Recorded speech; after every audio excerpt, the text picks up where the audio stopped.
మహేష్ బాబు గారు, లలిత గారు అంత యాక్టివ్గా ఉండడానికి కారణం ఏంటంటే మీరు వేదిక మీద ఉండడం.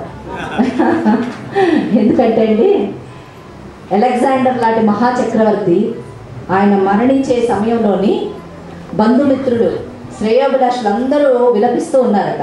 విలపిస్తూ ఉంటే ఆయన ఒకటే మాట అన్నారు, ఎందుకు మీరు విలపిస్తున్నారు? ప్రపంచంలోని పేరుగాంచినటువంటి 33 మంది వైద్య శిరోమణుల మధ్యన నేను మరణిస్తున్నాను, నాకు చాలా గర్వంగా ఉంది అని.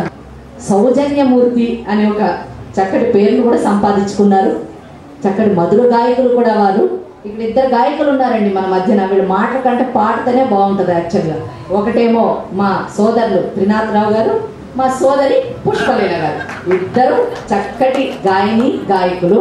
నిజానికి వాళ్ళ చేత పాడిస్తాను, మీరేం భయపడద్దు అండి. పదవి విరమణ జరగలేదంట, నన్ను క్షమించారు ఈ విషయంలోని.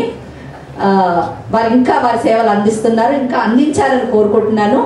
అయితే మా కోరిక ఏంటంటే ఆ పదవిలో ఉండగా మరి వారి సమయాన్ని ఎక్కువగా ఆ రంగానికే వెచ్చించాలి. మరి ఆ తర్వాత అయితే మాకు కళారంగానికి, సాంస్కృతిక రంగానికి ఎక్కువ సమయాన్ని వెచ్చించే అవకాశం ఉంది కాబట్టి ఆ మాట వచ్చిందేమో నా నోట్లోంచి.